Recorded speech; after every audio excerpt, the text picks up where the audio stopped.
When I first moved into the neighborhood, I thought I had found my dream home. The street was lined with tidy houses, manicured lawns, and the kind of quiet that made you feel safe. But tucked between that tranquility was something else. Something I didn't notice at first. My next-door neighbor, a woman everyone quietly referred to as Karen, had a way of inserting herself into everyone's business. It wasn't obvious at the beginning. In fact, our first meeting was perfectly polite.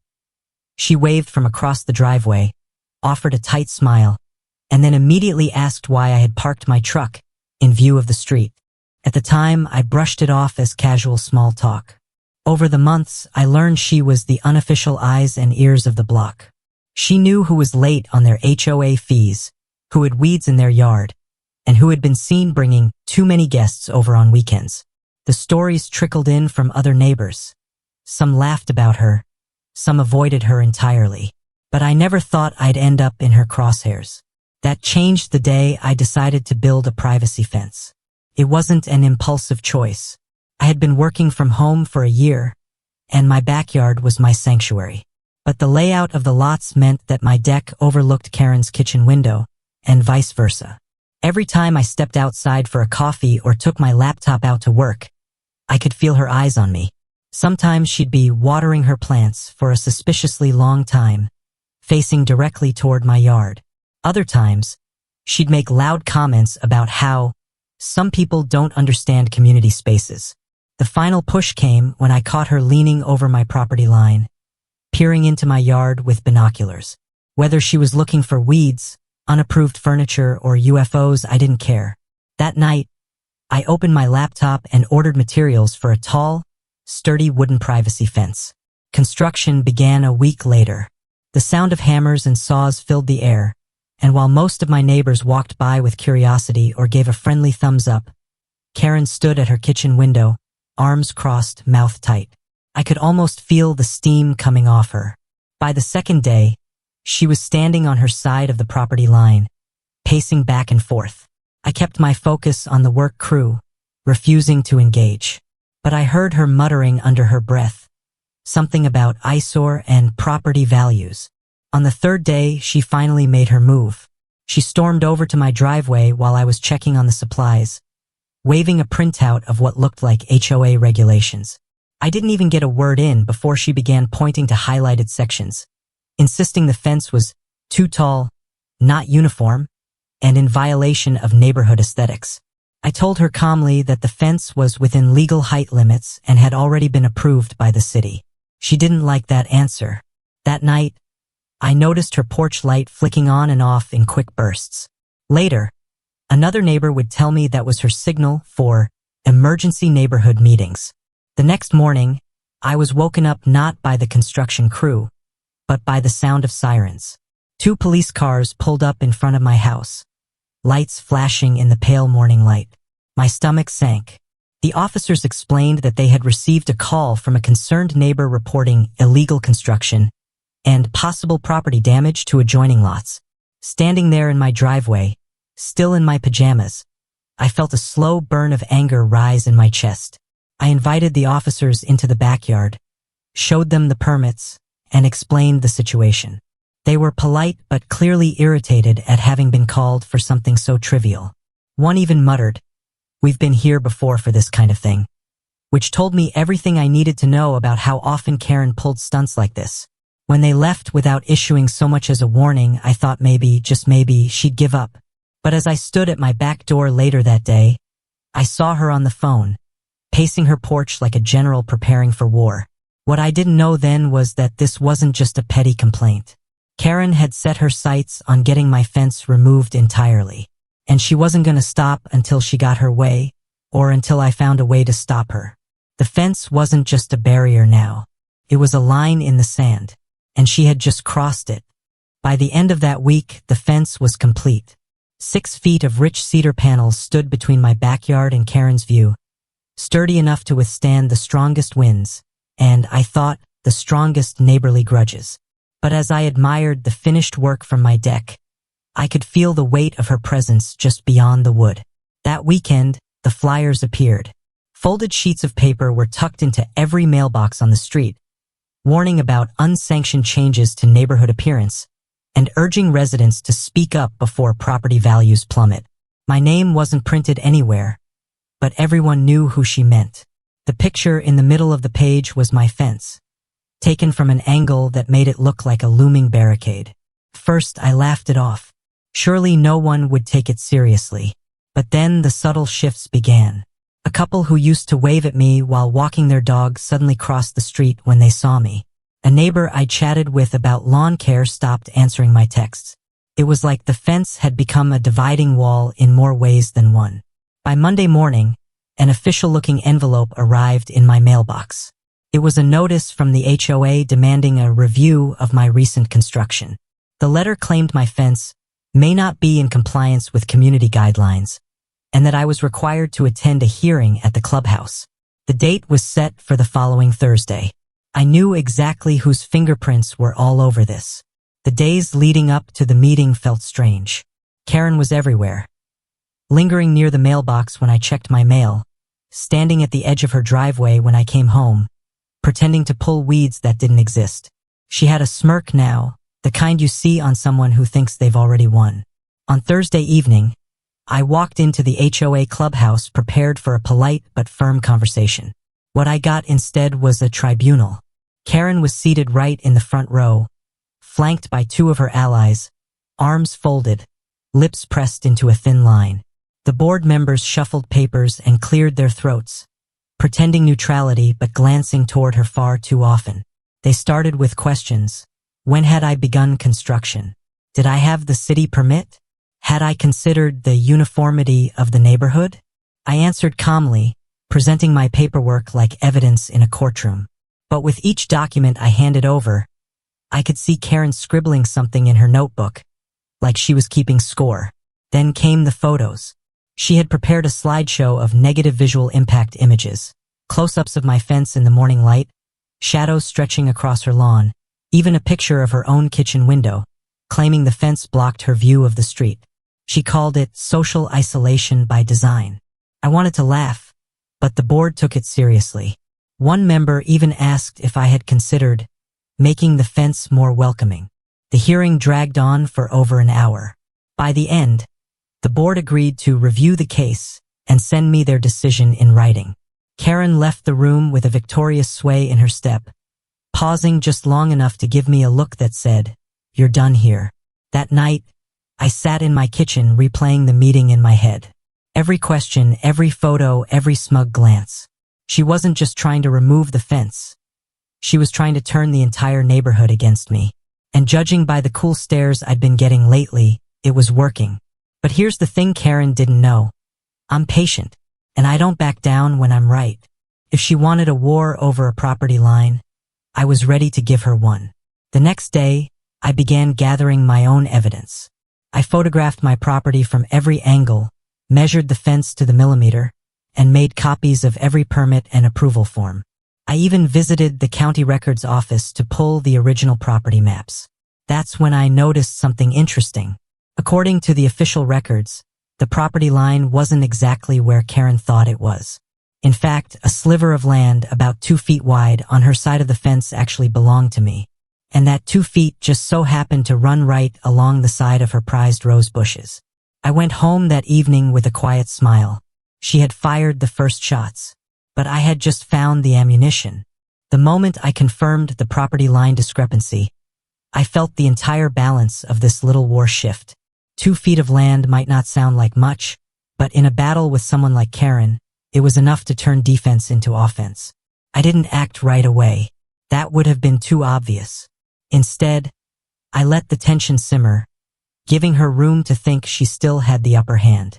She spent her days parading around her roses, pruning them like they were a royal garden, completely unaware that she'd been tending them on my land for years. Every time I looked out my window and saw her, I had to fight the urge to smirk. The HOA decision letter arrived 3 days later.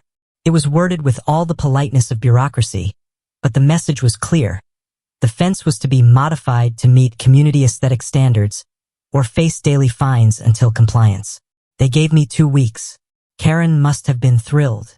That evening, She stood in her driveway talking loudly to another neighbor about justice being served and how some people need to learn the rules before moving in. I ignored her theatrics and poured myself a coffee, my mind already racing through plans. The first step was to get the land survey officially verified.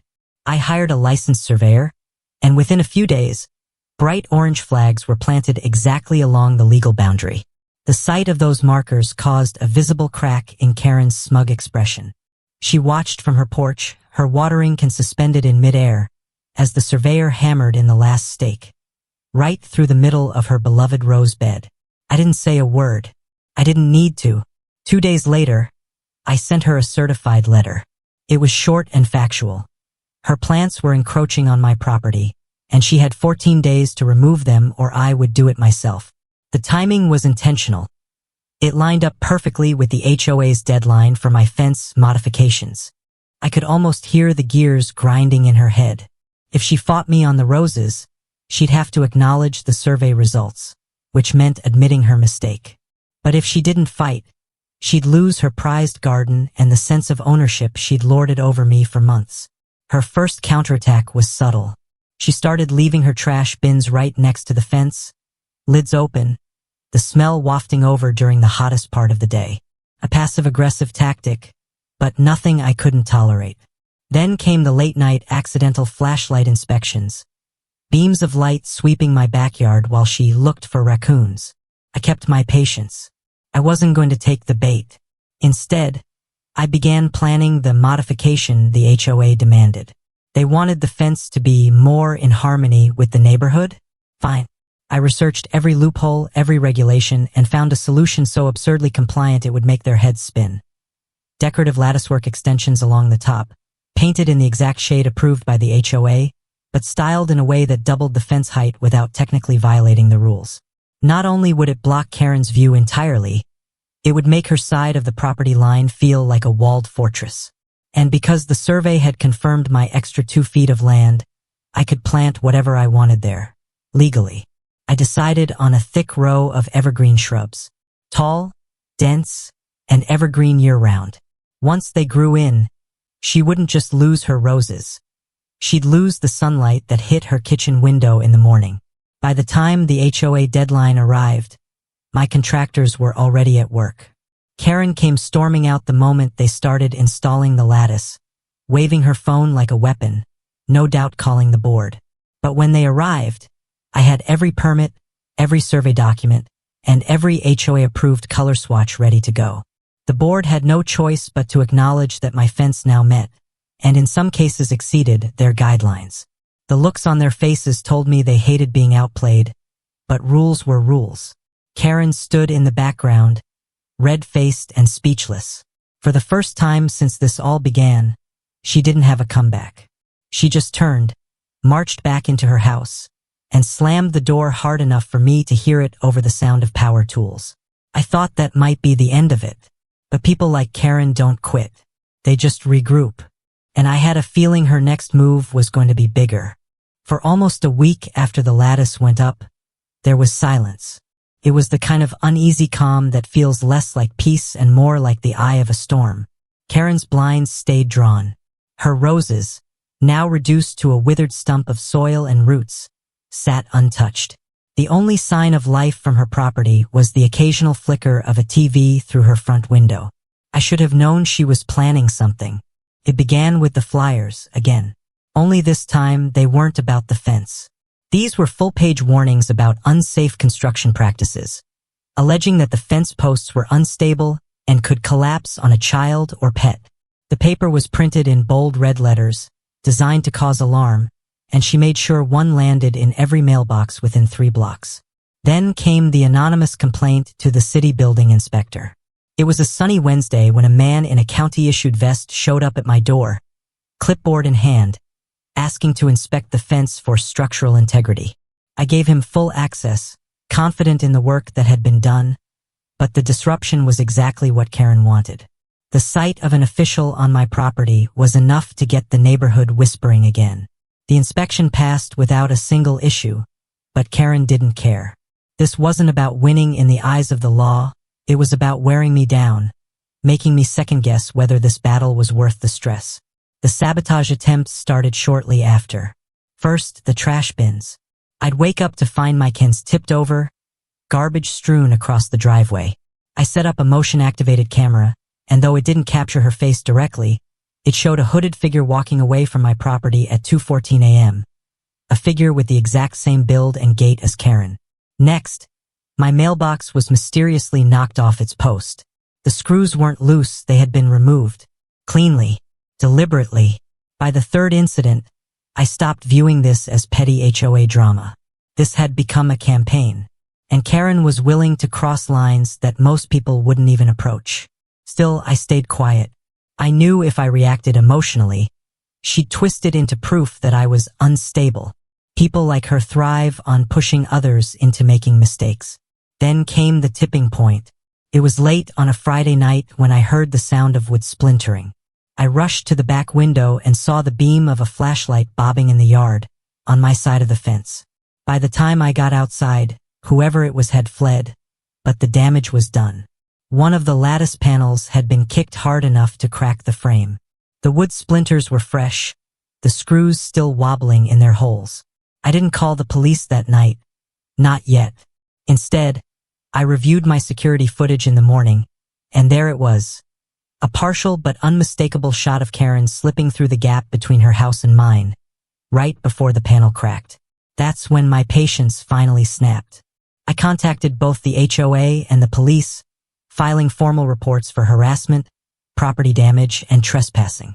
I submitted every piece of evidence, the videos, the survey maps, the letters, even the flyers she'd been circulating. The HOA board, for all their previous alignment with her, couldn't ignore hard proof. The police couldn't either. She was served with a formal warning for trespassing and destruction of property.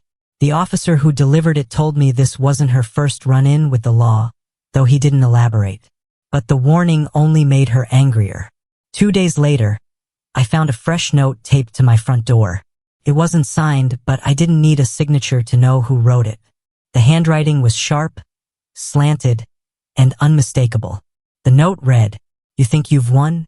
This isn't over." I stood there on my porch holding that piece of paper, the early morning sunlight warming my skin, and realized she was right. It wasn't over. But if she thought I was going to back down now, she didn't know me at all. Because this time, I wasn't just going to defend my fence. I was going to make sure she regretted ever starting this war. The morning of the court hearing felt like the last mile of a marathon. Months of tension, sabotage, and whispered accusations had led to this. Karen had doubled down on her claims, insisting that my fence violated community harmony and was a hazard to residents. But I had something she didn't: facts, evidence, and the patience to see it through. The courtroom was small, almost intimate, but every seat in the public gallery was filled. Neighbors had shown up, some out of curiosity, others clearly eager for the spectacle. I spotted a few who had avoided me during the height of the feud, now watching with cautious interest. Karen sat at the plaintiff's table, posture rigid, lips pressed so tight they were nearly white. She didn't look at me. When the judge entered, the proceedings began quickly. Karen's lawyer presented photos, again the same ones I'd seen a dozen times.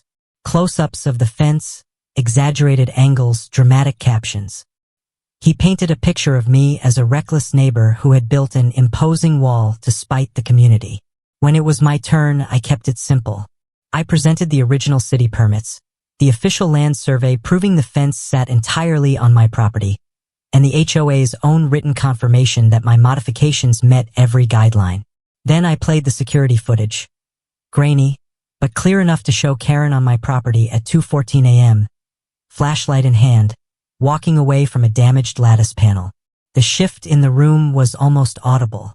Even the judge leaned forward, pen tapping against the desk. Karen's lawyer tried to argue the video was inconclusive, but the combination of timestamps, police reports, and HOA correspondence was too strong. The judge ruled in my favor on every point, dismissing her complaint entirely and ordering her to pay for the damages to the fence. It was over. Walking out of that courtroom, I felt the weight of months lift off my shoulders. Karen left through a side door, avoiding eye contact, her usual confidence stripped away. She still lived next door, of course, but after the judgment, she kept her distance. No more flyers, no more inspections, no more trash bins mysteriously toppling onto my driveway. In the weeks that followed, something unexpected happened. Neighbors I hadn't spoken to in months stopped by to chat. Some admitted they'd been pressured into siding with her early on. Others apologized for keeping their distance. A few even complimented the fence, saying it made the street look more private and upscale. The evergreen shrubs I'd planted in that extra 2 feet of land began to grow thick and full. Soon, they would completely block the view between our houses. The roses were gone, replaced by a tidy strip of mulch on her side. She never replanted them. One quiet Saturday morning, I stood on my deck with a cup of coffee, looking out at the fence. It wasn't just wood and nails anymore. It was a reminder that sometimes standing your ground, literally, is the only way to protect your home and your peace. Karen had called the cops over my fence. She dragged me through HOA hearings, spread rumors, and even tried to sabotage my property. But in the end, the fence stood tall. And so did I. Whatever battle she chose to fight next, I knew one thing for certain. They wouldn't be on my side of the property line.